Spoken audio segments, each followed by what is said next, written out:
Hudson County View, live and uncut. I'm your host, the best there is, the best there was, the best there ever will be, John R. Heinis, and of course the latest and greatest in Hudson County news. So today we have a lot to talk about. First, we're going to lead off on a somber note. Of course, thoughts, prayers, and condolences to the Bayonne community. We learned that last night at the Lincoln Community School, two brothers, 116 and 119, drowned in the pool. Unfortunately, there's really not a heck of a lot of other information to release at this time. You know, we know that their sister was also watching when this happened, or at least was present at the pool. And of course, authorities are investigating what exactly led to this tragedy. So again, you know, sincere condolences, obviously a very unfortunate set of circumstances there. So beyond that, we're going to talk about Tuesday's primary results. Not a heck of a lot to talk about in terms of who won. Of course, U.S. Rep. Bill Pascrell, Donald Payne Jr., and now Rob Menendez will also be joining them in D.C. But we're going to break down the numbers, talking about the turnout a little bit as well. And we're also going to be talking, of course, of Mile Square City. And part of that is going to involve Monday night shooting. And fortunately, today I'm joined by Hoboken's Public Safety Director, and that's Kenneth Ferrante. So we're going to talk about that and a whole lot more. And we're also going to chat on some Jersey City measures as well. And actually, I think I might even have an item or two out of North Hudson. So all that and a whole lot more right after we hear a break from our sponsors. Burns Brothers Memorials, Monuments, and Markers, 787 Tunley Avenue, Jersey City. Hudson County's only monument maker, serving all faiths and cemeteries. Design, studio, and large inventory on site. Cemetery inscriptions and custom orders welcome. Burns Brothers Memorials, Monuments, and Markers, 787 Tunley Avenue, just south of Secaucus Road. Craftsmanship that will last for all eternity. Burns Brothers, Jersey City, Albert H. Hopper, North Arlington. Visit us on the net. Consumer Carpets, 3408 Kennedy Boulevard in the Jersey City Heights, your one-stop store for residential and commercial floor treatments, carpeting, linoleum, tiles, laminates, hardwood floors, area rugs, remnants, all major brands, all in stock. Free estimates, same-day installation. Consumer Carpets, it's savings, selection, installation. Credit cards and debit cards accepted. Financing available. Consumer Carpets, price to fit your budget, installation to fit your schedule. On the net at consumercarpets.com. Consumer Carpets, Jersey City, 201-792-2712. Hudson County View, live and uncut, John R. Heinis. And as I just mentioned a few moments ago, today I'm joined with Hoboken Public Safety Director Kenneth Ferrante. Director, thanks for coming in. John, thanks for having me. Very welcome. So, yeah, so let's get to the heart of the shooting. So there was an incident the first week of May, pretty sure that was May 1st, and now we just had one on Monday evening. So obviously, you know, I'm sure there's people that are concerned over in that area, the housing authority. So could you tell us what's going on and what you could tell us perhaps that could quell some of their concerns? Well, there was a lot of concern, obviously, from residents in the area, those that use the Mama Johnson Field where this incident happened, right next to, actually right by the entrance.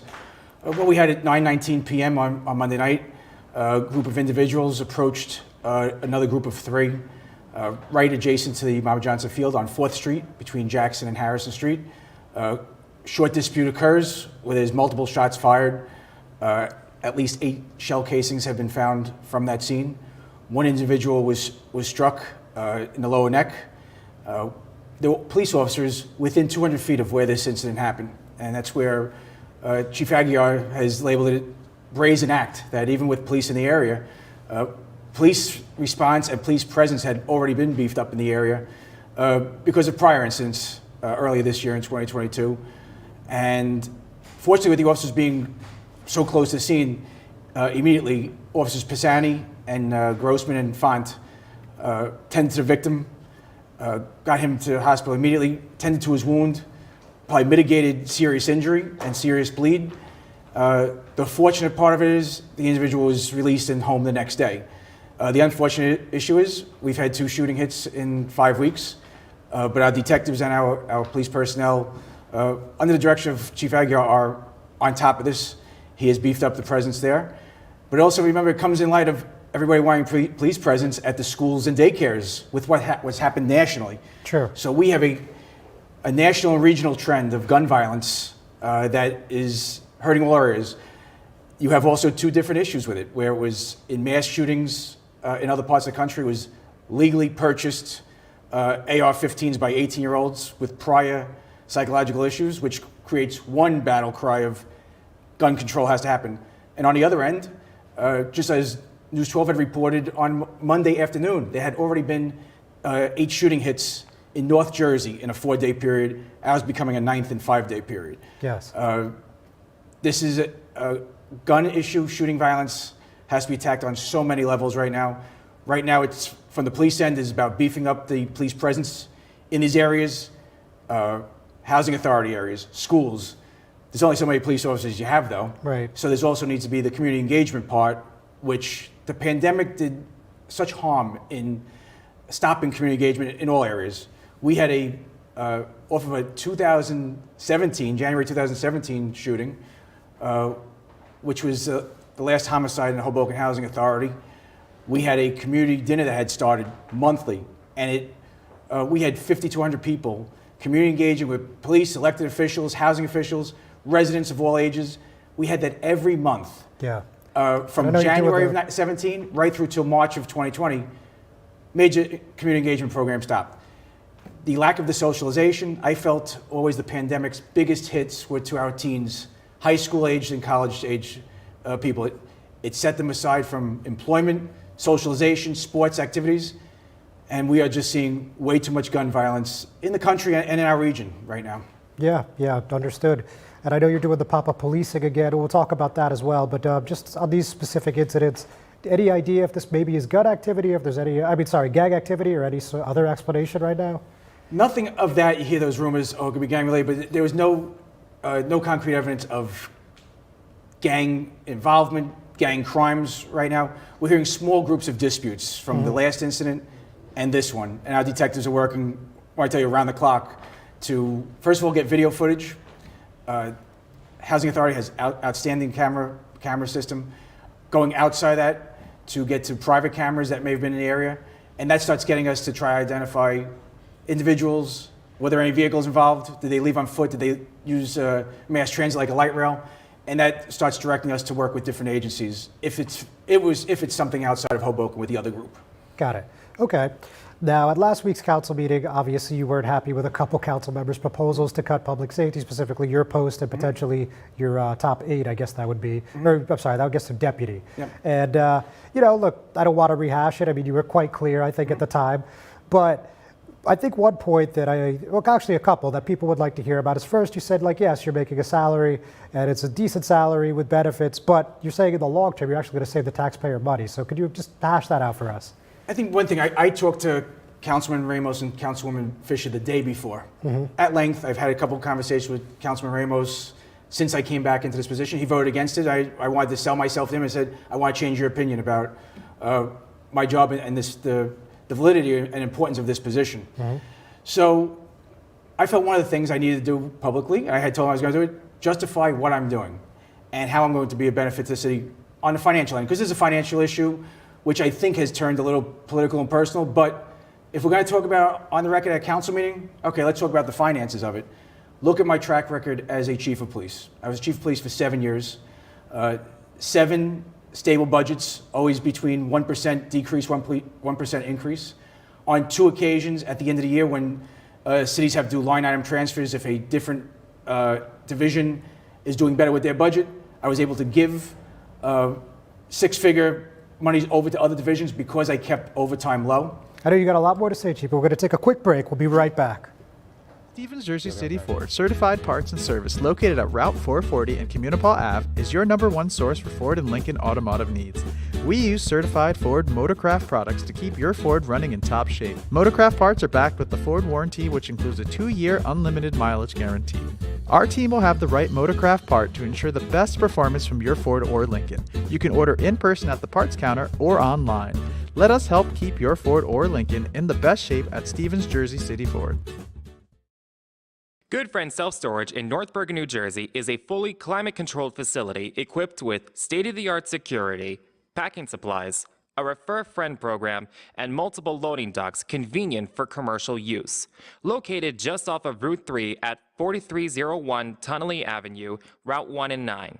Call 201-867-2444 or visit us on the web today. Good Friend Self Storage. Let us be your good friend. Hudson County View live at Uncut. Chad Heinis, still with Hoboken Public Safety Director Ken Ferrante. So sorry, I had to stop you there. That's okay. Please continue your thought. It's good because we can lead it to, I think, the major financial impact I know I can make as a public safety director. As police chief, first 7 years in the position, now it's 8 running the city of Hoboken has not had to pay 1 penny of civil liability out due to anything from the Hoboken Police Department. It showed with training, correct staffing, correct data analysis, networking with the community. There was a trust that I was able to forge and build. Built a great command staff that helped me. Chief Aguiar was one of those, our current chief. Yeah. He was the head of our internal affairs unit, and now being a chief. We were very strict about professionalism of our police officers. Most cities, find a city anywhere in the region that had nothing paid out in 8 years, and you cover many cities. Another part is I was able to start a ESU team, emergency service unit team, purchase 2 trucks, all their equipment, all their training, their gear, without 1 penny cost to the taxpayer because of how I knew to utilize law enforcement trust funds. So no taxpayer impact.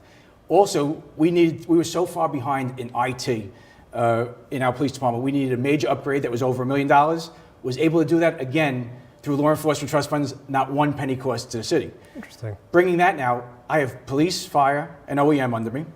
And also we're bringing EMS on the board. I'm on the EMS board as they move to a paid service from a full volunteer service. On the point of fire, one thing that you mentioned last week, I just wanted to redirect to, is that you mentioned that there's now a new organizational chart, and you said that was going to be good for morale, and it was also going to be good for just overall, I guess, just diplomacy for the department, if that's the right word. Yeah. So yeah, just tell me about that. Multifaceted of how we're going to transform Hoboken Fire Department.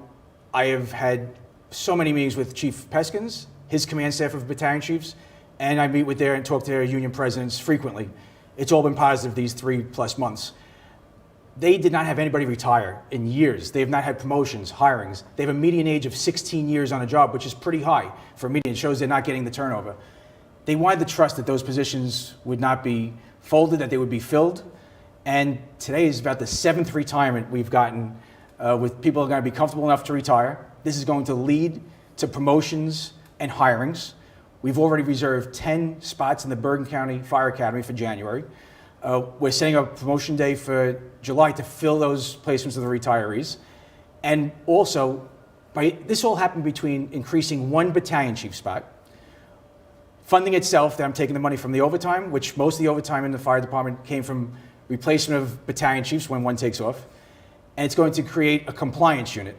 Compliance unit would be similar to what we have in policing with internal affairs. Instead of a chief having to worry about these discipline issues, uniform issues, training issues, rewriting rules and regs, a compliance unit, which will be a battalion chief of Chief Peskin's choosing, and a civilian employee will now bring a very management type position to fire. So from the upper level, starting July 1st, they'll have a new division that'll help that administratively. And then from the lower end in the unions, they're so happy that the turnover is happening. We're going to have new firefighters come January. We're going to have a good group of promotions come July. And a lot of good ideas. They had lost a lot of specializations from full-time boat people, hazmat. In the next year, these are things I want to look to bring back. And that's bringing some morale up because some people have had specialization training. They're going to be able to use that again soon. Sounds interesting. So now let's end on legal cannabis. Of course, you can't talk to too many law enforcement folks without this coming up these days, right? So first of all, we know that the AG put this directive out a few months ago that said off-duty officers are allowed to use cannabis, and obviously they can't be on the job impaired like any other job, I would imagine, right? But Hoboken, I don't believe, has taken a hard stance on this. So is your opinion, or is the city's opinion, that they're going to follow the AG's guide on this? A police chief has to follow the Attorney General guidelines. Okay, and that's where the one issue. It's such a new area that changes monthly in all areas of cannabis, from use to dispensaries, distribution centers. The AG put out the opinion. It was a memo. It was not a directive or a guideline. Chief Aguiar had to follow that. He could not come up and take a forceful stance to say, I'm against this. Mayor Phillip took a very strong stance in Jersey City. By opinion, I agreed with his opinion. But as a public safety director, as Police Chief Aguiar, even in discussing with Mayor Bala, we could not come forth with a strong stance that would contradict what the Attorney General is saying, because Chief Aguiar and his police department have to follow those guidelines. Point taken. We're running short, so Sure. let me just follow up with this. So we hear people complain about dispensaries, whether it's Story, whether it's Green Violets, whatever, and when they're talking about people smoking on the waterfront, they're talking about people taking edibles and then drinking and driving. How does the police department respond to all this? I think this is an issue that for about 5 years, New Jersey law enforcement has been preparing for. We were very involved with the governor's office in discussions about legalizing cannabis, the legalizing, not decriminalization, the legalizing of it. Our one major concern was traffic deaths on highways. That was one concern we saw in Colorado, where it went up large. So it was trying to get more DREs, which is drug recognition experts, in departments, but that is under scrutiny at the New Jersey Supreme Court level right now.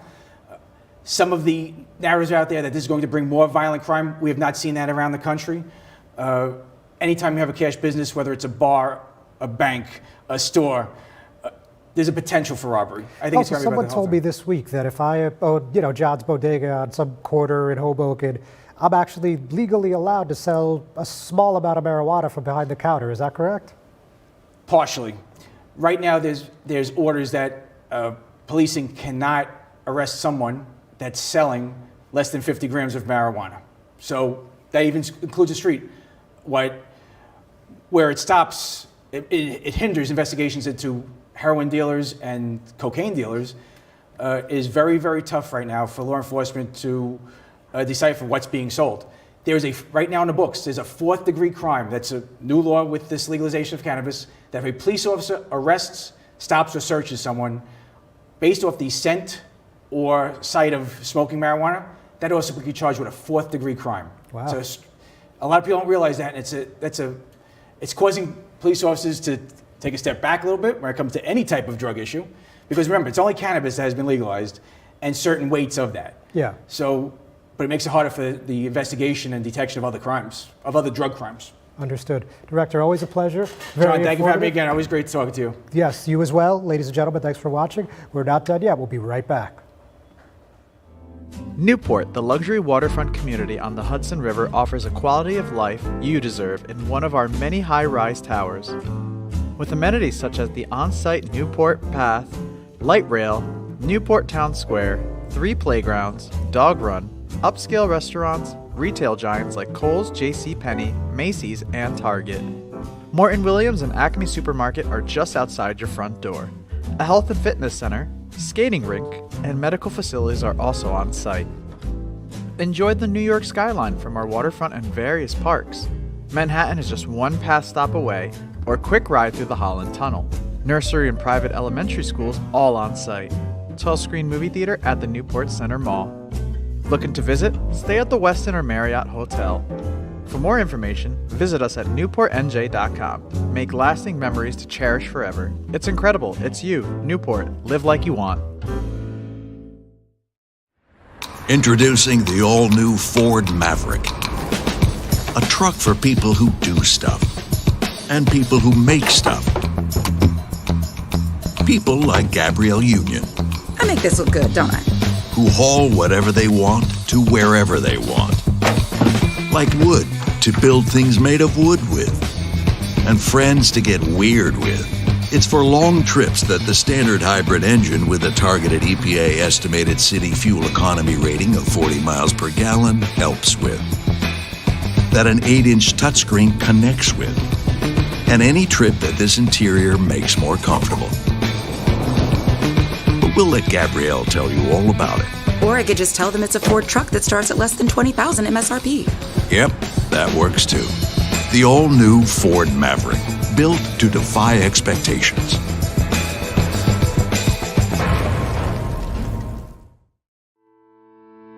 Panepinto Properties, Jersey City, shaping the workplace with state-of-the-art office spaces and addresses your company desires.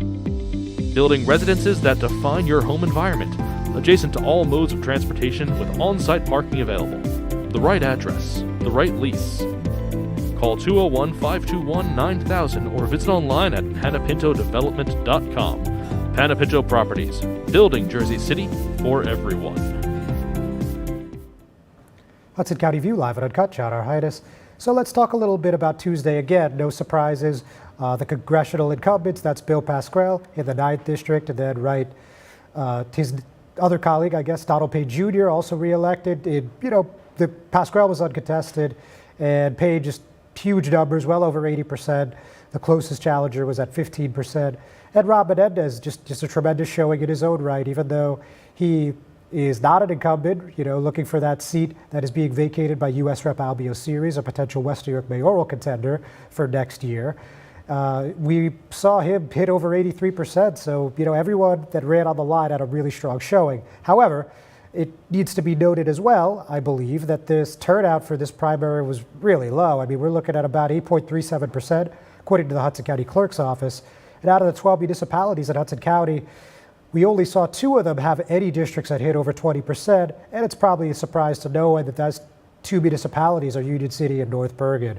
Of course, due to those Democratic organizations by Brian Stack, of course, in Union City, and of Nick Sacco, of course, in North Bergen. So, look, it's a very in-depth article with a lot of nitty-gritty number details that I think most of you have probably read already, so I'm not going to rehash it too much. But I will just read something from Mika Rasmussen, and he's from Rider University, and we actually spoke about this, talking about voter turnout. He's the director of the Rebovich Institute of New Jersey Politics. So one thing that I think is worth repeating, he said getting out the vote is not easy. It requires constant care, feeding, and tending. A party and its voters need to do it routinely or they get out of the habit. We don't need to go far to see the difference that 2 engaged mayors can make. It doesn't happen on its own. The longer that goes without, the harder it can be to get going again. Of course, he's talking about the impact of the COVID-19 pandemic. Of course, 2020, 2021, knocking on doors was all but obsolete. So all the numbers are there on HudsonCountyView.com, and I'll leave that there for now. And we're going to move on to an update that just came out really a little over an hour ago from the New Jersey Attorney General's office. So last Friday, as I'm sure you guys have heard by now, there was a fatal shooting in West New York. 1 police officer was shot. Fortunately, he's already home recovering. So I'll get into the details in just a moment. But today, the AG's office released the name of the decedent, which of course means the man who was killed on the scene. So having said that, according to their preliminary investigation, West New York police responded to a residence on 59th Street at about 6:30 p.m. on Friday, and they were responding to a 911 call. When they arrived, a man named Kevin Colindris, 32 of West New York, fired a weapon at the officers, and 1 officer sustained a non-fatal injury. 2 officers discharged their service weapons and ended up killing Colindris, and 3 weapons were recovered from the scene. As with any police-involved shooting, the AG's office is investigating. Citing the ongoing investigation, they're not going to name the officer involved, but as I reported on Friday, I've been able to identify the officer as Police Officer Samuel Molina Ureta. And on Monday, we heard from Mayor Gabriel Rodriguez, and in a statement that thanked the first responders who obviously did a great job at limiting the situation to what it was, he said that the officer is home recovering, which is obviously important to know. It is a good update, of course, on the situation. When we get a little more, which I hope would include the dash cameras and the body cameras, we're certainly going to let you know. So with that, we're going to take one more break. We'll be right back. Not everyone celebrates the birth of a baby. You have options. Don't panic. New Jersey has safe havens for unwanted infants. Leave the baby with staff at any hospital, ER, police or fire station, or rescue squad. Call the number on your screen for safe haven locations or go to www.njsafehaven.org. No shame, no blame, no names. Safe Haven. Hudson County View Live and Uncut, John R. Heinis. So a quick community note. So on the 4th of July, of course, Jersey City's known for, in recent years, for this extravaganza downtown. They have a lot of vendors, a lot of performers on a large stage, and they're usually household names. We've seen Kool and the Gang, we've seen Snoop Dogg, we've seen Pitbull. And of course, the past 2 years, we didn't have any of those mainstream performances, again, due to the coronavirus. However, happy to report today that that is no longer going to be the case next month. We're going to see Flo Rida, who's a chart-topping rapper. You know him from hits like Right Round. You know him from Low, Good Feeling, My House. The list goes on. He's had quite a few popular hits that you've heard on the radio, on your podcasts, et cetera, et cetera. And he's going to be joined by Shaq, of course, Shaquille O'Neal, who DJ sets from time and time again. And we also going to hear from Funk Flex. Of course, I'm sure you knew growing up as Funk Master Flex. So it looks like a pretty good show, in my opinion. And we heard from Mayor Stephen Fulop on this one, and he said Jersey City has transformed over our turn to be one of the best Renaissance stories in the country, and we strive to deliver the best product in everything we do, with 4th of July being another example. Jersey City residents deserve the best. We have taken the opportunity to deliver a free day of fun for families that may not have the means to pay for these types of events. So beyond that, not really too much else to say, except the fireworks are going to be produced again by Fireworks by Grucci. They're actually in the Guinness Book of World Records. They're one of the most renowned fireworks companies actually in the country. So, something to look forward to if you guys are going to be in the area on the 4th of July. So back to the nitty-gritty politics. Let's talk a little Mile Square City. So I actually got my hands on this judge's decision that came out on May 26th out of Camden County. So why does that matter to us? Well, this was about a Hoboken resident that filed an Open Public Records Open Public Records request that was seeking all of the email subscribers to Hoboken Nixle. So Hoboken Nixle does the emergency alerts for Hoboken. And up to this point, they have said that that's private information. Well, the judge in this case ruled against that, and now Hoboken is conducting a survey to figure out whether or not they're going to make these emails public. However, it sounds to me, based on a short statement from the mayor, that they are going to appeal this decision. So let's take a dive here. This just went up around 12:30 this afternoon. The Nixle alert that went out last night says this: the city of Hoboken recently received a decision in the Oprah litigation matter Carmine Sedora versus City of Hoboken et al., which would require the city to disclose the email addresses of all residents and individuals who signed up for Nixle alerts. The city strongly objected to the disclosure on privacy grounds. So the decision is quite voluminous. It's actually a 50-page decision. The reason it is as many pages as it is because it was actually 3 cases that all concerned the state's Open Public Records Act combined into one. So I'm going to talk to you a little bit about what Camden County Superior Court Judge Deborah Silverman-Katz said in her decision. Again, this is May 26. The court has already held that the third-party agencies acted in a governmental manner so as to implicate the statutory reach of Oprah. If some category of information will be public when held by the government, then it makes little sense that it is now private merely because a third party holds it. Such a holding would be the foundation by which the governments could circumvent their public disclosure requirements. So as you can see, her opinion and the court's opinion, therefore, is that this is all part of public disclosure, and to not disclose this would actually hinder what Oprah has sought to do for years. Now, I actually heard back again from Mayor Ravi Bala in a statement, and he seems fairly definitive in that they're going to appeal. Of course, the survey that I mentioned is open till June 22nd at 7 p.m., so based on feedback, it is possible that they might change their minds, but as of today, here's what he's thinking. I believe the court's decision violates the trust of our residents placed in us to safeguard their contact information we rely on to disseminate vital emergency notifications in a crisis and important government information. This decision will have a chilling effect on our ability to effectively communicate and protect our residents who may now no longer wish to disclose their contact information. And I have city officials telling me since the publication of this story that they already have residents opting out, saying that they do not want to be spammed on any sort of marketing list, and that they just don't want their contact information to be a public record, and so they're just going to pass.